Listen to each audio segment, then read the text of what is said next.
careful with her, would you? And, pie. Thanks for saving me from the Chuck Norris marathon with the snack run, Karlee. No problem. Don't get me wrong. Sharing a motel room with him after a hunt is an awesome way to celebrate. But the man's choice in movies is iffy, even on a good day. What about mine? Digging into the law was not my idea of downtime after we cleaned out that nest. I'm coming back with nothing even remotely close to natural in it. Besides, you know I'm itching to take the wheel without your Mr. Backseat driver and his comments. What? Someone's by the car. Of course. The one time he parks a mile away from the rooms. Really, Sandra? That's what you're going with for weapons? Well, Dean never uses them. Because throwing stars are as good of an idea as those films he makes you sit through. Oh, put the demon blade away. It's our old partner in crime. Hey, I guess you're wanting to tag along again? Well, come on in before Sam turns on the puppy dog eyes and makes me cave and bring him a salad, which I'm not going to do. I'm not a kale delivery system.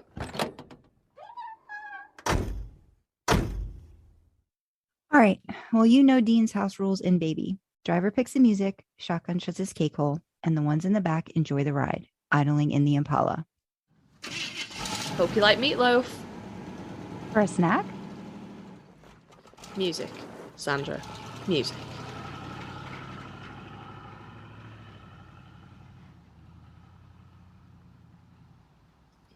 Welcome to Idling in the Impala, a podcast by and for lovers of supernatural and the fan fiction it inspires. I'm Sandra. I'm Karlee, and she's finally here, guys. She's finally here. We have been hyping this lady up since literally episode 1. We're like, yeah, we're going to get Dee on the podcast. She's a busy human, okay? But she's finally here. She's finally with us to chat about all things fanfic, supernatural, and how we all met. So, Dee, do you want to introduce yourself? Probably tell people your full name because they might not know. So hi, I'm known as DandelionDreaming on Twitter and AO3, and probably and TikTok as well now. But I just use that to draw mostly over men that chop wood.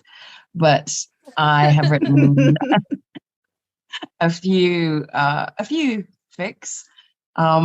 It basically was something I came into. Do you want the whole story, like how it all started? Yes, please. We'll get into that later. No, you can start now.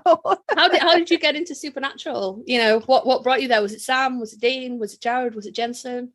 Do you love Dean, but it was Jared that brought you? You know? Well, so I was living in London at the time, and in 2005 when Supernatural first came out, and my boyfriend and I would spend every night together, but Wednesday nights. Which was when Supernatural was on. It was on at 11 p.m. on a Wednesday night. Yeah. And so inevitably I would watch, and I think the thing that got me, they had this great promo, which I think most fans have seen, with the Killing Time promo. That was our UK promo. Mm-hmm. And I was like, oh, supernatural things, hot boys, ghosts. Yeah, I'm in. I'm so in. And so I started watching it, and I discovered quite quickly that given my creative imagination, it wasn't a good idea, and my youth, it wasn't a good idea for me to watch it on my own. And so we agreed that I would watch it. I think there was a rerun at the weekend. And so my boyfriend was like, don't watch it on your own. We'll watch it together. And inevitably I would watch it on my own, and I would call him at midnight, and I wouldn't even say hello. I'd just be like, tell me nice things. Because I had all of this like leftover fear from watching Supernatural. My mind was just going crazy with, is there a ghost in the room? Oh, that's definitely, oh my God, I think I've really and I'm living in a 300-year-old house as well. So that didn't help. No. So that was so I started watching it back then, and then he and I moved to London, from London to Australia, because he is Australian, a year later. So I think I saw the first series intermittently on television, and then we moved to Australia, and I forgot about it. And then about 4 or 5 years ago, I had an operation and I was on my foot, and so I was laid up for 6 weeks. So binge time. And I think I'd seen something about when Jared, when they had Hall H and they all bought Jared the Always Keep Fighting candles. And I remember at the time thinking, is that show still on? One, and two, 8,000 people like it enough to hold candles for for Sam, because I didn't really know the actors at that point. Yeah. And so it was in the back of my mind. And then when I had this up, I was like, oh, I'm going to binge Supernatural because I loved Supernatural. So yeah, so I started, and I think it was literally as well. It was just back-to-back episodes through the night. Like I don't know. Like everyone goes, oh, I watched it in a week. I don't know, but I watched a lot of it very quickly and caught up. So I think I got into real time around season 12 or 11. I'm not sure, thereabouts. Maybe it was later, but I also was very glad that I hadn't had to live the fan, like waiting, the hiatuses and all of that. That would have been a killer to do all that in real time. So that's how I got into Supernatural. And then how I got into writing fanfic was a friend of a friend knew that I liked the show, and she said, look, I've been asked to edit a fanfic. And I, in full disclosure, was quite, like a lot of people who know nothing about fanfic, was dismissive and was like, what, those people that write like stories about shows. If only I knew. And so she said, and she's like, it's really like, it's good, read it. And I think as well I had a bit of a sort of Star Trek, Doctor Who prejudice, I don't know, but anyway. Yes, and neither of those being a favorite show of mine, and the fandom seems super zealous as opposed to the calm of the Supernatural fans. Oh my gosh. Oh gosh, hindsight is 2020. Yeah, exactly. When we were a calm fandom. Yeah, well, I knew nothing about nothing. I've never been in a fandom, never been in any of that sort of stuff. So never been into it. So I was, newbie and judgmental, but I always loved writing and reading. And so she said to me, look, I think I'm too close to this. Can you edit it for me? So I started reading it, and it had good bones, but by the time I'd edited it, I'd effectively chopped out huge parts and rewritten huge parts. And I couldn't send it back to them because it wasn't really their work anymore. It was their ideas. It wasn't their writing. So I had to just sort of go, no, sorry, I got really busy and I couldn't really help. But it did. It did inspire me I was like, I can do that. I could write that. And I need the practice because it's been a while. And I was intrigued by the format, like the idea of I'd never written first person, and the idea that you're drawing the reader in so the reader feels like they're there. So I thought that's a great challenge as a writer. And I wasn't fond of YN. I sort of came to learn that has its roots in what's the app that no one's on anymore that they were all on at the beginning? Tumblr. Yeah. On Tumblr you could put your name in there and then it would populate throughout the story. So that's how that started. That YN is your name, that you put it in Tumblr and then it would populate through the story.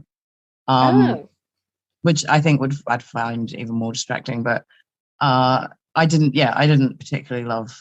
I found that YN drew me out the story, but I loved the challenge as a writer of trying to bring people in and get them to feel like they were part of the story, because we have spent so many hours in the Impala with those boys, and you do feel very tired, and we all have thoughts about how their lives should have gone. We'll get to the end at some point, I'm sure, because we have strong feelings about that. But yeah, so there was I was, I had strong feelings about Dean not having it's not even just a significant other, but just having not getting the love that he deserves, in a way that he's such a loving character. He's got so much care and love to give, and it doesn't. He certainly gives it to the characters on the show, but I feel like he deserved a more reciprocal romance based on my cis straight woman view. Obviously, it's going to be around him having a romantic partnership with a woman. So I thought that's what he deserved because that's my worldview. It's always Dean, isn't it? It's always Dean, you people. It's always Dean. Like, I'm holding up Sam all on my own over here. He's heavy, people. He's heavy. Look, I'm a sandwich girl. Sam's there. It's just Dean. Yeah, he's there. He's an afterthought. Dean's busy. But yeah, so that's how I got into it all. And then so I decided I could write my own story, and instead of having Y/N, I thought, what if Dean gave this significant other, namely you, the reader, a nickname, which is where the Rookie series came about, because you're a rookie hunter. And I was trying to think of a nickname that he would use, and I think he actually says rookie somewhere in the series, but like it's a rookie move or something like that. Mm-hmm. But I just thought that's a nickname he would use. Training a hunter, he would call them Rookie. And then it became, I even have the character, state, I wonder sometimes if he actually remembers my real name, because Rookie is used so often. But yeah, and it was fun. It was such a fun adventure. And I just sort of started it thinking I'll write one story. And that one story, I don't know what the numbers are, but the numbers, it was like 20,000 hits now. I don't know, maybe. I was just there a second ago because I was looking at how many installments of it there actually were, because there was the story, and then there was the second story, and then there was the one shots, and then there was more stories. It just kept going. It was incredible. Yeah, I think you get, as a writer, you get egged on, and so that was the thing. So once I started reading fanfic, I became enmeshed and obsessed, because it's so good. Like, not all of it's good, obviously, but there are some really great stories, and the familiarity of the characters, knowing what to expect from the characters really means that you can jump deeper into what's actually happening. And it's funny, sort of dipping out of the supernatural fandom, there's a couple of others, and that we have so much angst because of the show, and it's really bizarre reading something and going, oh, this is just nice. Oh. Yeah, I jump into other fandoms as well, and I'm like, oh, look, nobody's sad here. That's so nice. Yes. Like they're going to break up and somebody's going to die, right? Oh no, they got married, right? Okay. Yeah. Oh, look at this nice happy ending. Oh, look, nobody needs therapy in this. That's so nice. Yeah, totally get on board with that. Disclaimer: do not go to the Walking Dead fandom if you're looking for that, because it's probably second to Supernatural in angst. Oh, really? Okay, good to know. Yeah. Have you watched the show? So I've gotten into the Raylo, the Ray and Ben Solo from Star Wars, and I've never watched Star Wars. But one thing I do like is that, despite, and I've heard that they don't get a happy ending in canon, but every fic I've read, they always get a happy ending.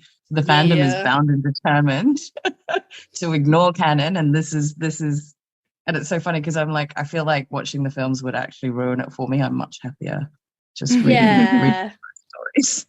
Absolutely, that's like all the absolute just tidal wave of FicRecs stuff that came after the episode that shan't be named, and that was all you saw in AO3. It was just like Destiel and fix for weeks and weeks. It's probably still going on. I don't look that often anymore, to be fair.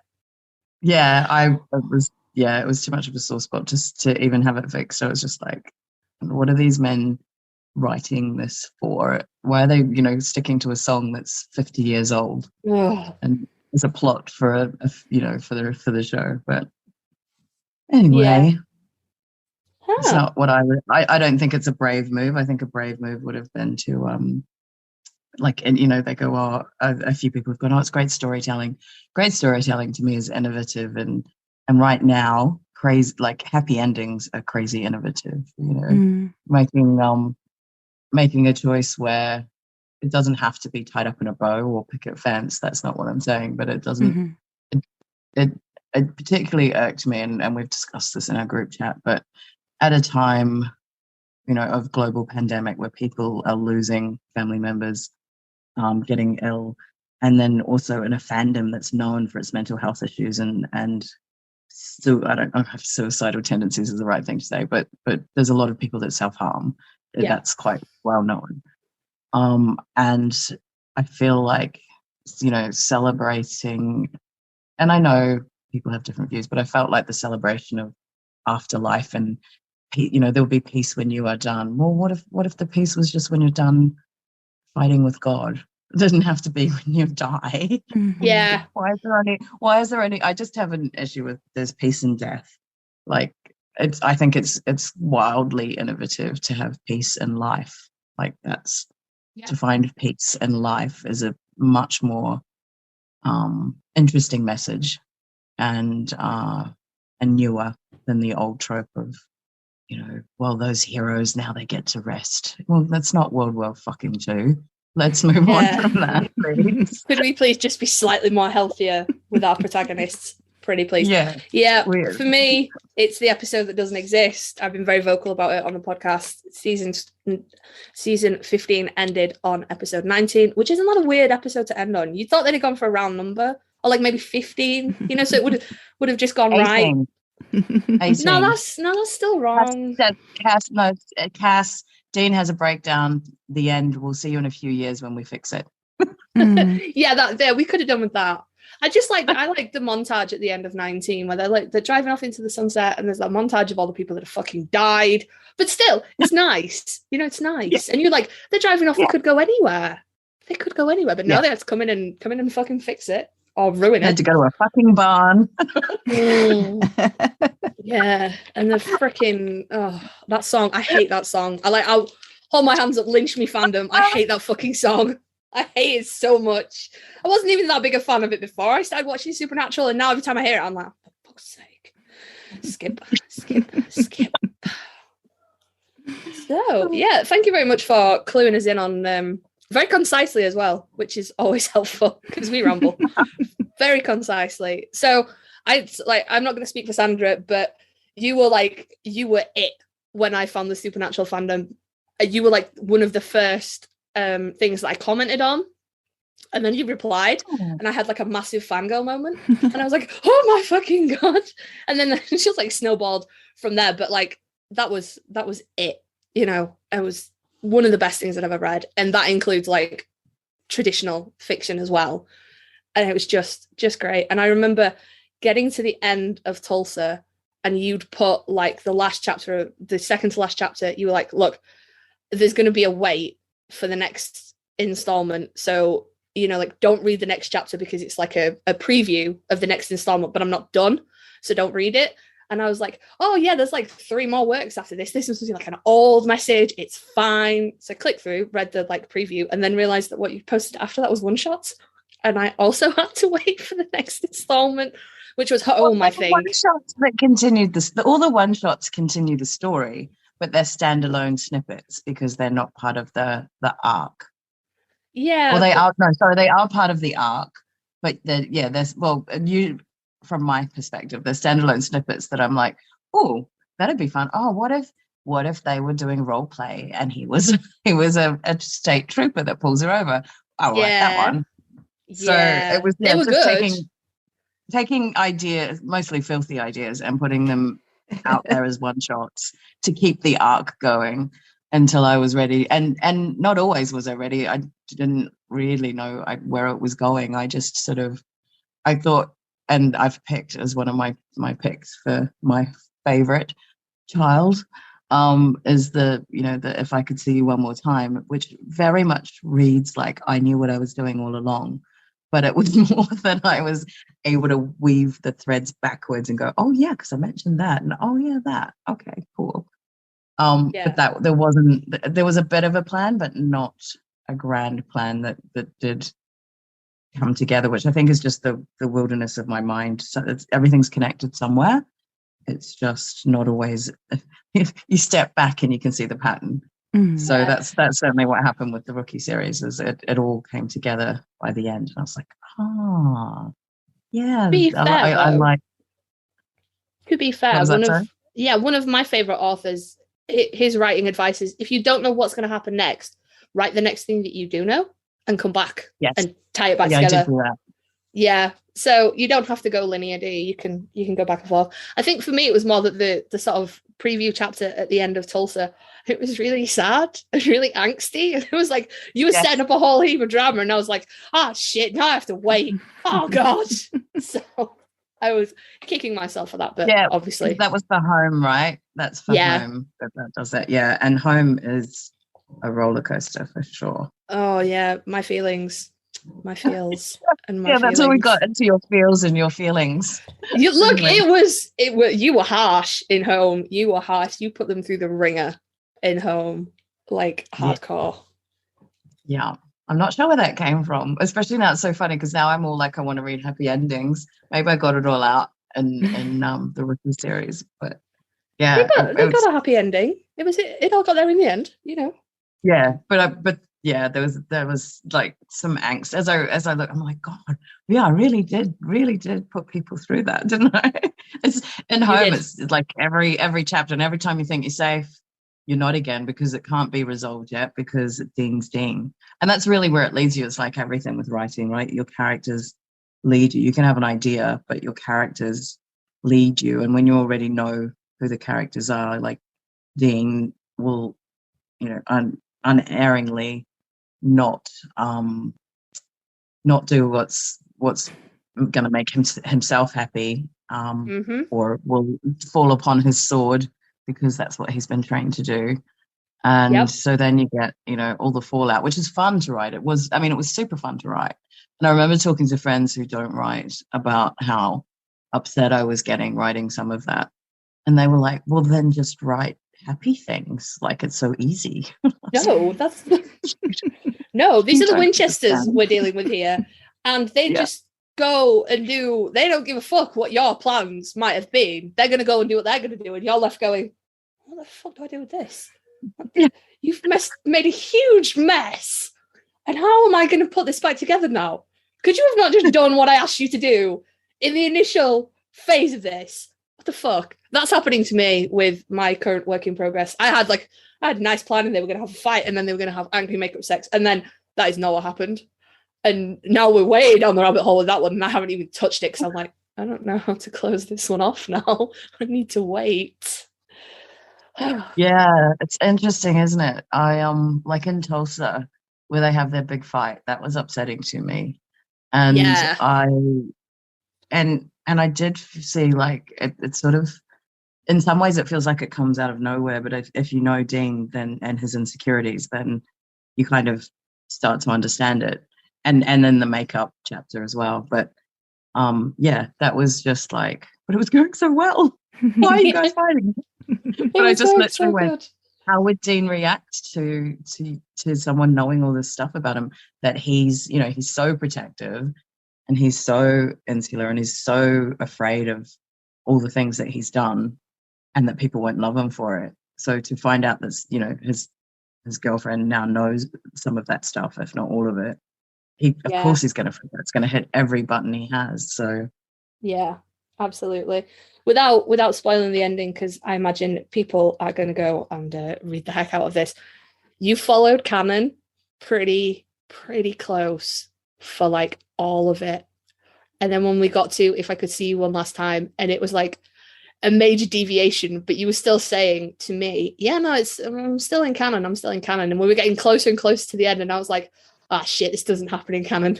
Oh god, she's gonna kill them all off. Oh god, she's gonna kill them all off.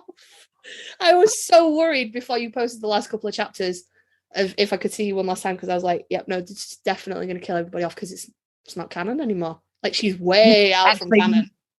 You started thinking that towards the end of Home. Yeah, probably. Because I was following along with we follow along with Demon Dean to a point.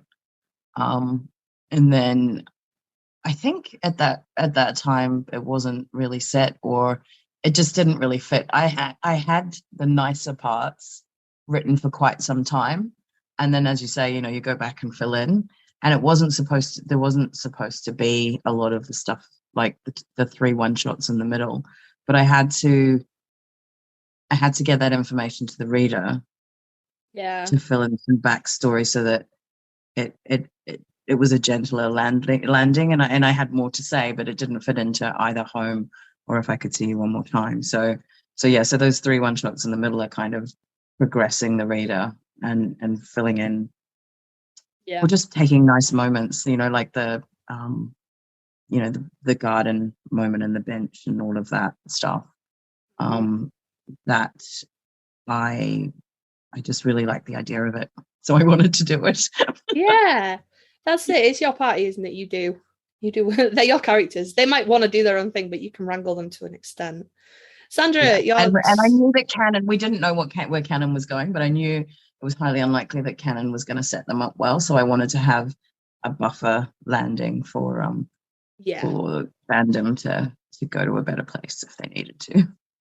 Absolutely. Sandra, you're super quiet. Tell us about your experience I'm of always finding super Rookie. quiet because I like listening to the both of you when you go or when you text. No, I was just gonna say, because with Dee's writing, and especially the YN part of it, that was what I gravitated towards when I started reading your work. Was, it didn't take me out, even though I know it's supposed to draw readers in. YN does not do that for me. It really kind of like just puts this immediate, you try to insert yourself, you know what I mean? It doesn't vibe or jive with me very well. So I love just the usage of a nickname immediately to, draw you into the story without an actual name to it. And I remember, I think yours was the first one I even learned how to bookmark on AO3. So I was looking back and I'm like, yep, there it is, the Rookie. Fast. I'm so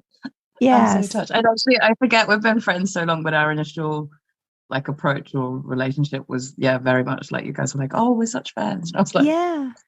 And I from there, I think yours was what I think reading yours was like, and then my writing, and then the pandemic started, and I was like, I want to write something too, and it's a lovely community to be a part of. And I particularly like how, I know we talk about how angsty Supernatural is, and I love that aspect of character already being in place, that then you can put them into situations and see what happens, or expand and expand the storyline, or go a different way, or focus on the relationship, which I think is a lot of what fans talk about, that they enjoy about the writing. I was curious, because I don't know if I've ever actually asked you this, what made you pick season 9 to kind of start the story off in? Was it just because he's so freaking hot in that season, or was there a particular thing? Was so ugly in all the other seasons. Wait, no, was season 9 one of the ones where he had an individual haircut, Sandra? Let me refer back to the pick. It could have been that.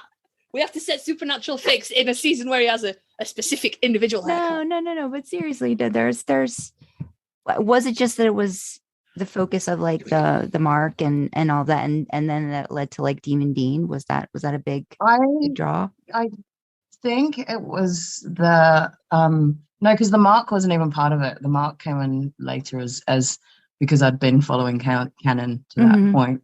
I think it was a case of wanting to, I think some of the ideas I had, the bunker needed to be there, or I'd started writing and the bunker was there, so then I had to kind of backtrack and work out when the bunker came in. And some of the things that were going on in Canon at that time, I think I had some gifts that inspired me, and I wanted to work around those, which are in the story. And I do think some of the reason that Hunter in Training gets a lot of hits as well is because it says animated gifs, which people take to mean non-suitable gifs, which are, those are in a whole lot of other level than AO3. But I had these ideas, and that was sort of the time frame that fit with the story. And then I started tracking the story, which then got really difficult because then I had to keep the story entwined as we went through Tulsa. And although Tulsa's a bit standalone, but again, fitting that in. And then certainly by home, it was completely entwined and meshed. And it's difficult to do that because you have to watch every episode, recap it. Like, I think if you didn't watch the show, you might be a bit lost in some, because I don't go into detail with some of the reference points because fans will know what I'm talking about. Yeah. So I think if perhaps you hadn't watched the show, there might be some things that you're a bit like, what do you mean? Abaddon, what? Like, who? Yeah. I mean, she's I referenced that she's a demon or whatever, but a knight of hell, but there's no depth to why they're fighting her greatly, because you guys know that's boring. And I'm big on, as a writer, I'm not big on, especially the first one, and I think we have talked about this, Sandra, adding in too many details. I want the reader to feel that, like, we all have imaginations, we all visualize, we've all watched not just this show but many other shows.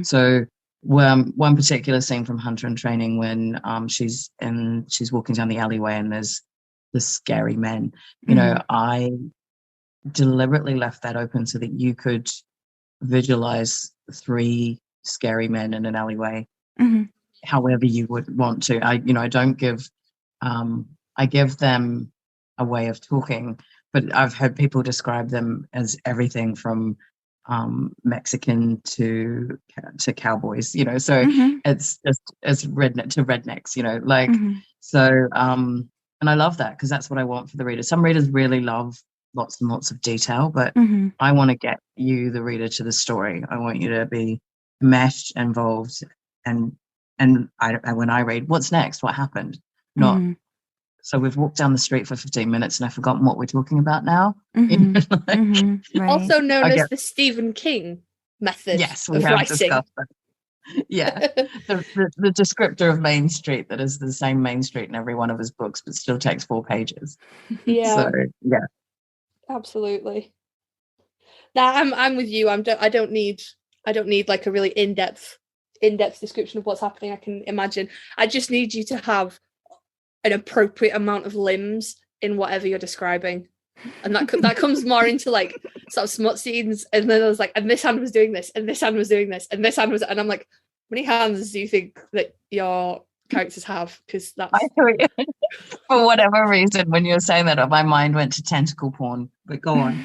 Yeah, no, that's sometimes how it feels, because I'm like, it draws me right out of the story. If you mention a third hand and you haven't said that one of the other hands has stopped doing something, then I'm like, what?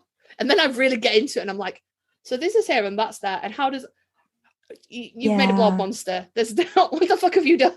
That doesn't work. So I'm down with that. I'm not too fussed about the minute details. I just need everybody to have the appropriate amount of limbs. Yeah, well, I don't want to especially playing with this idea. I might, in other formats it might be different, but this idea that it's you the reader, then it's your imagination, so it's you coloring in the lines. Yeah, absolutely. Sandra goes the other way, don't you? You're like, I must plot and I have distinct characters, and I do. Well, I think it's because I bounce between different like I do like third person, so I'm pretty sure, I'm trying to think now, I think I view as third person.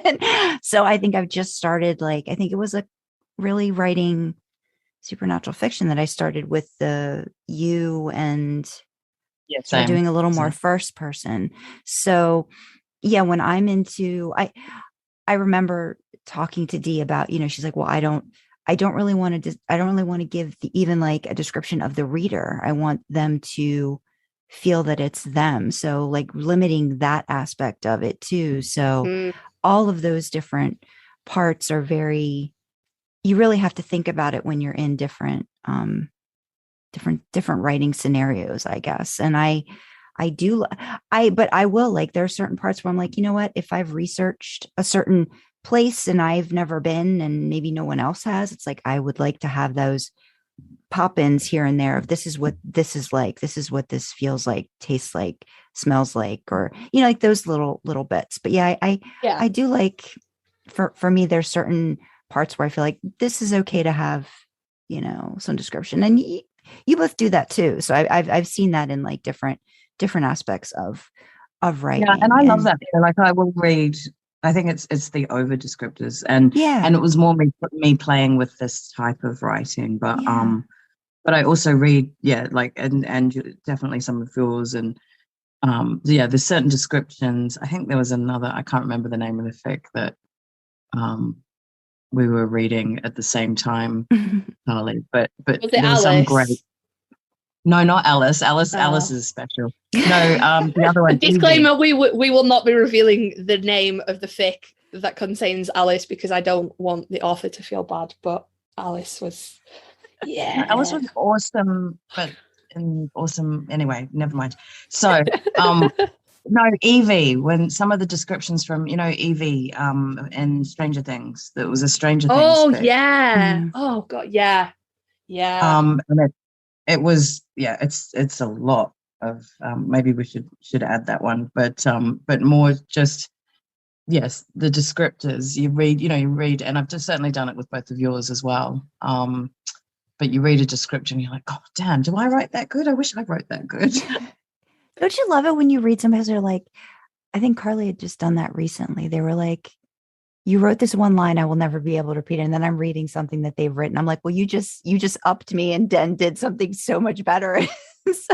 Oh God, no. Because it's beautiful. It's beautiful writing though. When you get those, it's just that succinct sentence, right? And it encapsulates everything you're trying to do. And when you read that from someone else, you're like, and it drives you and kind of gives you that, oh my God, this is what I want to strive for. This is what I want to do. And I think that helps feed everyone else's creativity and inspiration. Dee, you are the model of giving us a little snippet like in our chats for like a paragraph of stuff. And I'm like, I want to read that whole thing now. And you get to put it into your head. My lazy writing. Yeah. Well, no, I think it's awesome. I mean, that's a tiny snippet of my head, right? But yeah, I'll have the a moment, and I've always done it. I used to work as a stylist, and I've done film and costume design, and so there's always just little vignettes playing in my head. I'll see a space. I'll be walking down the street, and I'll just see a little. I don't know. It can be an arrangement of chairs in a cafe, and just the way that the light hits it, a little vignette will play out, or I'll be like, oh, that would be such a good shoot, or so there's always like little scenarios going in my head, but depending how long they are and my enthusiasm for filling them out usually depends on my energy. But I do love sharing them with you guys and the you mortals in the chat. No, she just comes in and she's like, I just had this great idea, and it'll be like 3 or 4 paragraphs of fucking gold, and then we're like, could you just expand on that, please? Like just a little bit, and then it's gone. Then it's in the ether, and she comes back a few weeks later, and she's like, I just had this really great idea, and I'm like, Dee, please write these things, Jesus Christ. What was the one you were begging for? We got most of Mr. Mitt's backstory. Yeah, Mr. Mittens. Oh, yeah. I love that cat. And you were able to put Mr. Mittens into one of your Daddy Deans and things, which was lovely. Which sounds so much filthier than it actually is. Yeah, totally I not what you want. Flip with Daddy Dean, where we went into just sweet. He's actually a dad. There's no smut. Do you have that in the tag? In the tags, like there's actually not smut. This is not the daddy that you're expecting. No, they're general. They're not explicit. Yeah, I was gonna say it's rated. It's rated I know, but I've seen some things rated G and then they're not. You can get into them. Well, hey, if people come there, hopefully they come for the smut and they stay sweet. Actually, go ahead. I was just thinking there was an idea.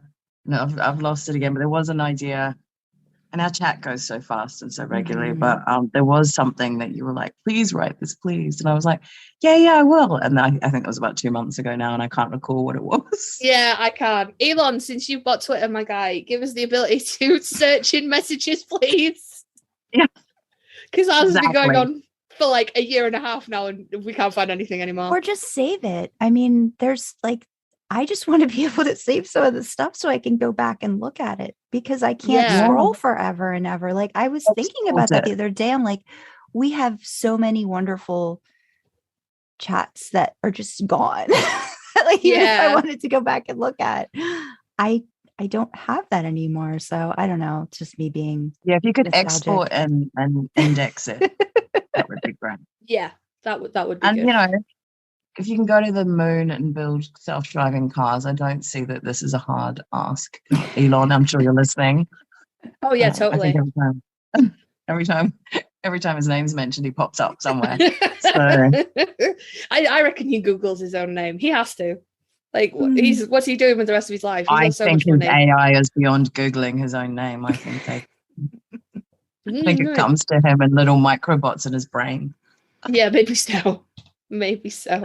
I am just looking at the Daddy Dean Drabbles, and you do very clearly have it in the summary that like this is a G-rated sweet series about Dean being a parent. There is no porn.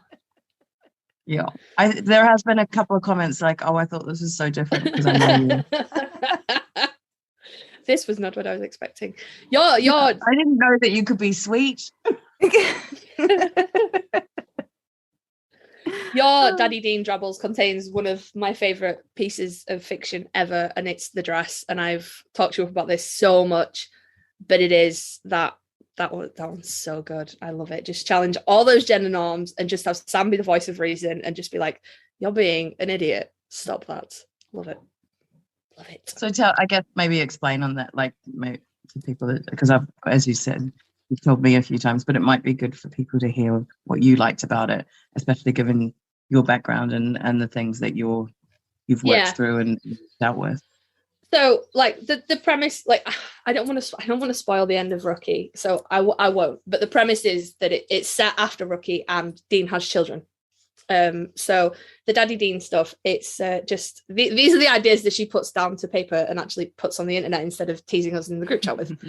And the dress was it's sort of framed as like a Zoom chat between Sam and Dean's like, "Oh yeah, she let our son go to school in a dress, and like, I'm really pissed about it."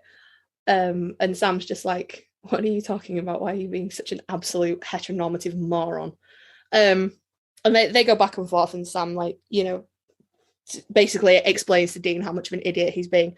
And the end of that particular work is a picture that Dean sends to Sam of him and his son both wearing dresses, and like Dean kind of reinforcing that, you know, it's fine to wear clothing that's not necessarily intended for your gender via society and things like that. And as the resident queer, and that actually really spoke to me, because I was like, yes, this challenge those gender norms, absolutely, you know, put it out there into the universe that it's totally fine and boys can wear dresses and it's cool. And I just, because you handled it so well, it was so authentic to like Dean and Sam's character of Dean. Just, it wasn't malicious, it was just ignorant, and it was, oh, I just loved it. I just yeah, loved it. I loved your response to that. I thought that was because one, it's from someone in the community, so as an ally, it's always difficult to hit the right note and to hit the, you know, obviously it's not always going to hit the right note with everyone, but it was inspired by Harry Styles doing a shoot, and conversations I've had, and I think one of my favorite lines that I wrote there was Sam saying to Dean, "Do you think we saved the world just because we were wearing jeans?" And I just thought that, you know, like men, boys, people that identify as male, do you really think that the thing that makes you masculine is jeans? Because it's not really. It's really not.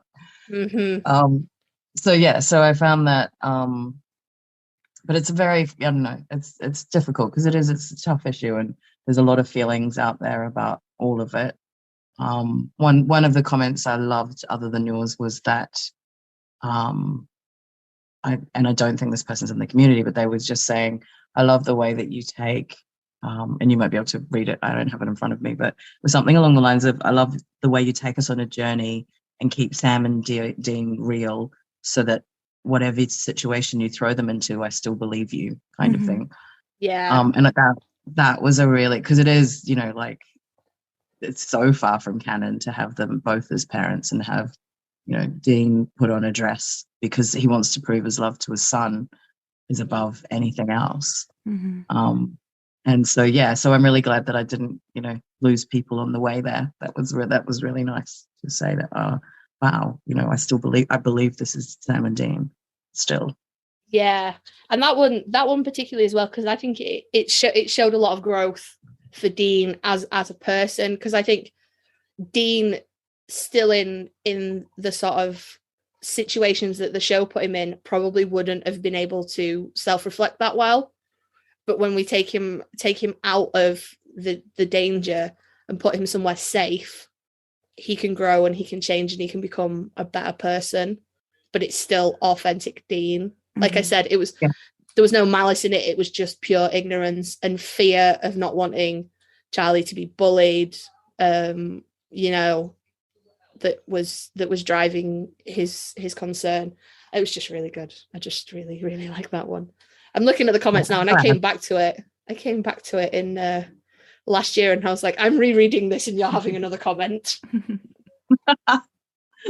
No, I'm glad. I love it. You know, I love that. I think the world is changing a lot, and it's really important to be aware and to not be afraid to dip your toe in, and even if you're not part of that community, because I know that there's a lot of, and we've spoken, there's a lot of feelings about TERFs and JK, but one service I think she has done is provide her insecurity and awful things that she says has made a lot of people stand up and defend or learn about the community who possibly wouldn't have had someone with such a high profile not been such an utter fucking bitch.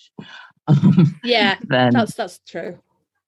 Yeah, so to that end, you know, there's always a silver lining. Sometimes they're more difficult to find, but I do try to look for a positive somewhere. And yeah, I think we're all learning, we all should be, and you just have to take the risk and write something because it feels right and it feels in tune, and that's the joy of AO3, right? Is you can put it out there and you do get immediate feedback and you do get just a place to learn and to grow as a writer. And I think it's an incredible writers community. There's probably it's not that balanced. I think if someone doesn't, there's either the vitriolic people that hate something and then they're not very constructive, or there's the you know, the people that might have some constructive criticism don't really want to say anything because they don't want to make you feel bad. But it's still, I don't know. I still think it's a great space as a writer. And actually, I did have, as you guys well know, the chapter with the pegging and Dean. I did have some, and it wasn't that vitriolic, but it was a little bit enthusiastically against the topic and saying that. And their ideas of Dean and heteronorms and so I was, and it was interesting because I had a couple of people come in. I don't know if you, I'm sure you would have, Karlee, but I don't know if you did because you hadn't seen it. But anyway, a couple of people jumped in straight away and was like, read the tags if you don't like it, blah blah blah. And I was like, it's okay. It's like this is a big topic. Like I want to have this discussion. And so, and you know, I wrote a very long reply and then referenced a number of things because, you know, for like why, and my main point was, one, if you're in a consenting, and it doesn't have to be a loving relationship, but if you're in a consenting adult relationship, then who says what? Nobody should tell you what's allowed as long as nobody's getting hurt. Again, well, consent. And then the other thing with that was, is it just a prejudice? Is it something like, it's okay not to like it, but is it just because you haven't really explored it, or you haven't thought about it, or why does it upset you so much that Dean being pegged? What's scary about that for you? And then I just provided a whole bunch of articles about straight men, and and really like so mainstream. It's GQ magazine, it's cosmopolitan. It's not obscure or random or weird sex magazines. So it was just sort of saying, look, were you aware? This is something to be aware of. And, like they call it the P spot, right? So women for years or centuries have had their G spot ignored. So why should straight men miss out on having their P spot manipulated or enjoyed simply because it's seen as a gay right or a gay area? So so that was, I think when you do, I'm sure it's obvious already, but there's usually an agenda behind something. I have an idea about something, and then I deep dive into it and make it a chapter somewhere. People don't know about pegging. Right. It's, dearie me, that's just... No, or if they do, I mean, coming from the whole ignorant aspect of it, like hand raised, right here, like there's a lot of, if you're not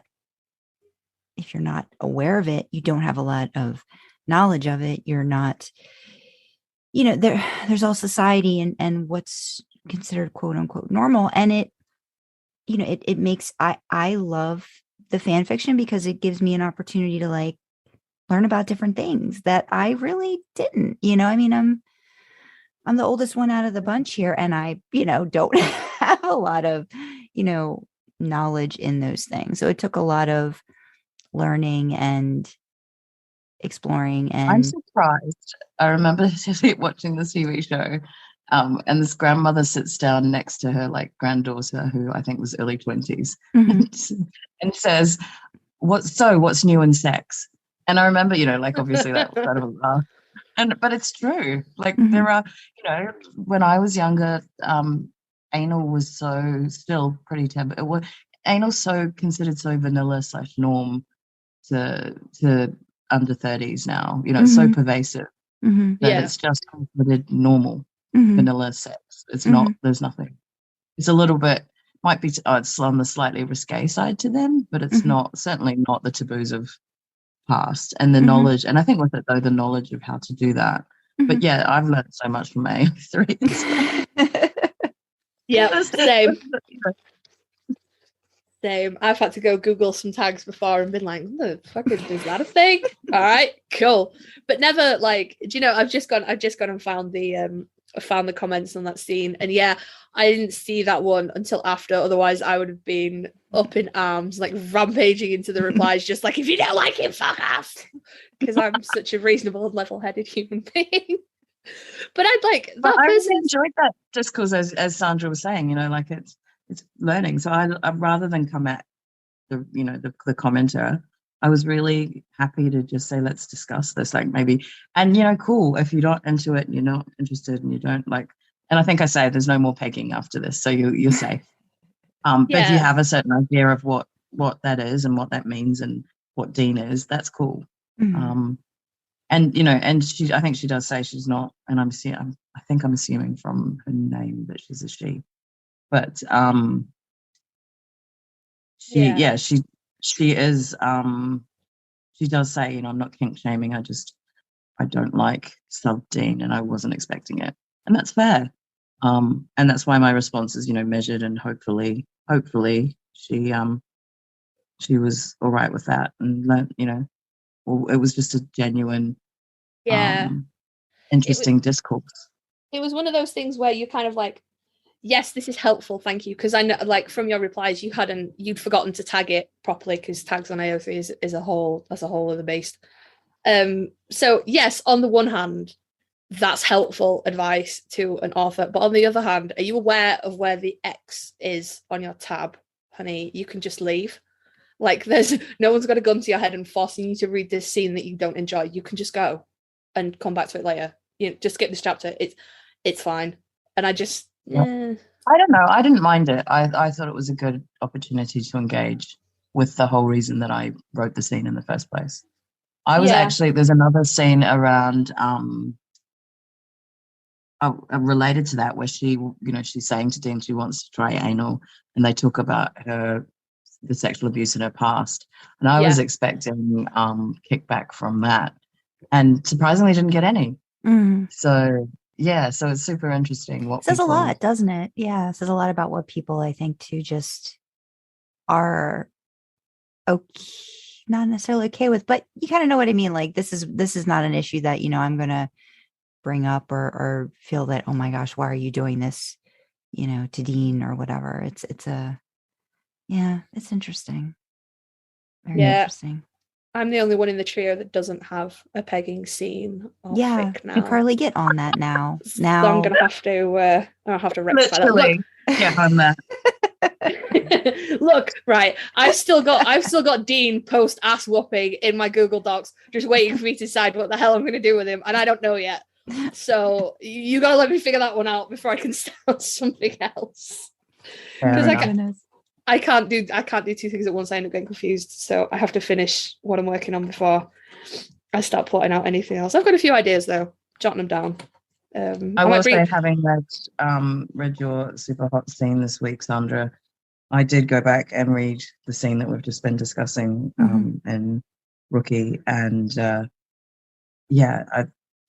it was okay. I don't know. I don't want to compare at all because I really enjoyed yours, and I can't compare my own work because I don't know. Yeah. But I did reread mine and going, that's quite smoking. Okay. Yeah. I mean, you know what? I'm glad I waited to read it. I read it yesterday. I was like, okay, good, because I felt like I might have copied, you know, a lot of it. Well, and I was like, we have them in different positions, and I like that. Yes, I did. I was like, oh, look, what started mine was just that visual of his back and his arms being taut because they're tied to the bedpost. And that was really the thing, I think, that I liked the most about them. Yeah. So it's just like, no, I totally was like, oh, I like this view that Dee's presenting straight now. Gonna have to do something insane with Sam now, aren't I? You two have cornered the traditional poses here. But one on his back and one on his, like, on all fours. And now I'm like, oh, I'm going to tie him to the fucking roof or something. What the hell am I going to do now? No, I have ideas. No, I have ideas. I'm gonna make Sam be a very mouthy power bottom in that situation. Whereas you guys had Dean being all nice and taking it all well, and it being quite, not sweet, but, you know, quite nice. And I think I'm just going to have Sam be utterly filthy. How unusual for you. I know, right? We're on your norm. Breaking the mold here, stepping right outside of my comfort zone. Ha ha ha. Not really. I haven't worked with Sam on anything for quite a while now. It's mostly been Dean. The last few things I've been doing. It does get to you. I mean, you've said that a few times that we've taken you to the Dean side a little bit. Yeah, a little bit. I think Jensen helps with those pictures. He does. It's Jensen more than it's Dean, to be fair. He just keeps posting, like, especially pre-con as well. He's just like, hi, y'all want a naked picture? Cool, have a naked picture. And I'm like, well, fucking oh my god. Yeah. Anyway. Yeah. That picture, I was just like, I thought I was really familiar with your body, but this is not your body. Yeah. And I need to look at this a lot. Absolutely. Yeah, the last thing I did with Sam was in January. I mean, admittedly, the only thing that's gone on since then is the current work in progress Dean fic, but still, that's a long time. I've had Dean on my mind for a long time now. Well, speaking of Sam, I reread our collab, which Perfect Day, and I guess we could probably talk about how that came about. But I think I had. Oh, and also I want to take some credit here for Karlee saying that we got talking. So you were commenting on my works, and then we got DMing, and then you were saying that you used to write but you hadn't written for ages, And Yeah. I don't know how, obviously I was fairly convincing, but I do recall like telling you that you could and should. And I think that was the preemptor. And then separately, Sandra, we had been talking about maybe doing a collab. I can't remember how it came about now. Yeah. But it was all sort of moving parts. And I think I was like, hey, wait, we should do all three of us, and joined the group chat. And now look what's growing from there.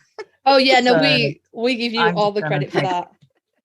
All the credit. She came to me with this really sad piece of work, and she was like, I don't know if I've made it too angsty. And I read it and I was like, no, it's okay. Like, I'm crying, but it's fine. And then it was just really subtle, just like, so I was thinking that we could make this into a thing, and you could do something from Sam's point of view, and we could get Sandra in, and she could do something from Dean's point of view, and we could do a whole thing. And then I was like, oh, my hands are tied now. Fuck. And then I panicked for about 3 days. But you panicked that into some great writing, and now lots of great writings. That's not the word. That's true. That is very true. But that was your like, for a re-entry into the world of writing, that was really something. I was like, holy crap, this is so good. Oh, and rereading it, I was like, holy crap, this is so sad. Like, each and every viewpoint, it was getting worse because and some of the thing, the feedback as well, which I think you said, like, oh, I hope it's just the flu. It's just like, yes, that's where I wanted the reader to feel that. So it's so good. Do you ever have like an idea of what you want your reader to feel, and then someone comments exactly that, and you're so like, yes, all the time. All the time. No, that one, I reread that one, and I know what happens. I was there for the creation. I know what happens in the end, and I still find myself going, he'll get there in time. It'll be fine. He'll get there in time. And I know the ending, and I'm always blindsided, and I'm always sad. So that was such a great collab, and certainly for me, a really great introduction back into the world of writing. And of course, into I really like, do you know where that idea came from as well? Was because I don't really know how other collaborations have been done, but have you ever been to a restaurant? So there's a restaurant called Joe Malone's in London. I don't know if it's still there now, but it's been there for decades. And it's like after theatre crowd and like actors, it's, forever. Actors from the West End used to go there to get food after a meal. And it's kind of steakhouse posh, but not. But anyway, they have paper on the table instead of tablecloths. And so we would often go there, and you'd start writing a story, and then you move it around the table, and then the next person would write something on, and you just keep moving it around. So that's what the collab idea came from. I was like, so what if I write the story from my perspective, but then I get the other two to write it from other characters' perspective? Like, I was passing it around the table to you, kind of thing. Oh, that's really cool. I didn't know that. That's good. I thought you'd just written this thing, and you were like, and I could get other people to go in on this. That's cool. I like that. I wanted to, because it would be too hard to do it within one story and keep it, because we have different writing styles. But so I wrote this one, and then you write it from Sam, and it worked so well. Yeah, it did. And then poor Sandra got left with finishing it off and being like, are you going to crush everybody's dreams? Who knows? Well, no, I liked having the feedback between the three of us too as we were writing, and I liked being able to incorporate a lot of the different things that you both had started, just like peppering that stuff in. That was fun. And I remember the one thing is I know we like to sort of like call out things for each other when we write too. And I think it was Good Girl or whatever. D, is that's what you really, I think, like coming out. I know I now like it when it comes out of Dean's mouth, but it was like one of those things that I wanted to add in there. And just the different, just the different viewpoints and stuff. And again, like being the Dean girl, it's like, I really wanted to focus on, well, where is Dean in the middle of all of this that's going on? And how did he get lost, but still put others before him kind of thing. So it's all that angst that's Dean, and wanting to put that in there too. And I think it was the whole camp, like Bobby's camp, I think, that had been started, like that idea of like, Bobby's is a safe place where the kids went when they were little and stuff. So yeah, all those little things that were in there. It's nice to, it was actually kind of easier because I didn't have to start it. I could just use what you both had put in and, give that other aspect of it, that other view of that scene, and then leave it up to, interpretation at the end, and hope, right? And imagination, and what is going to happen after. And you don't necessarily have to spell that out for the readers. They can come up with their own ending. At the very, they can always switch it up if they want to, if they want that happily ever after to somehow occur. It's supernatural. It's possible. Yeah. It's not that Yeah, hard. that's true. I love the way you did that. Yeah, well, he could have gone and sold his soul again, or done some sort of deal, or yeah. No, I love that about that too, and just I like the way that you both deepened the story and the background. At the beginning, it does seem very much like, oh, it's just the reader and Sam, and then you get the Dean aspect, and then it just becomes heartbreaking all fucking round. But it's sad. But but afterlife on the raft. But yeah. It was so fun, and I think it was that was where we first connected. What date was that? When was that? 27th of September 2020 that went up. Oh wow. So there you go. Yeah. I call that our anniversary. Yeah. I guess September, and I'm like, guys, we've been doing this. Yeah, guys, we've been doing this for a year. We've been doing this for like 18 months. Yeah, it didn't take us long between sort of you coming to me with that idea and then it being, reality and stuff. And me and Sandra discussed this. We were so nervous because we knew you, but we didn't know each other. We were really nervous coming in, like, oh no, no. And then y'all were like email chains. Yeah, and I know everybody hates the email chain. So we just had to go into the other thing.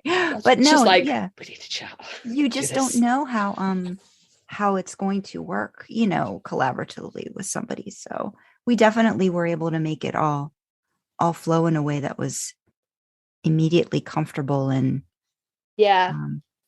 positive, which is lovely to create something positive.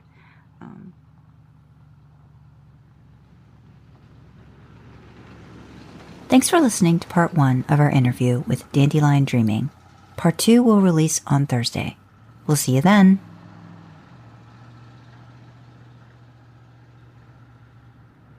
If 3 different types of pie can't tear him away from the television, nothing will. God, I hope the movie's done by now. All I know is I am deserving of some hair care tonight.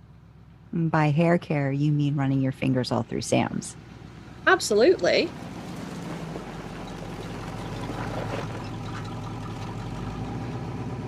Well, baby's back safe and sound, and we've got some boys to see.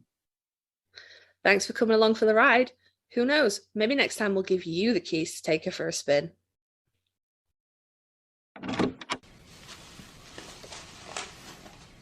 Where's the pie?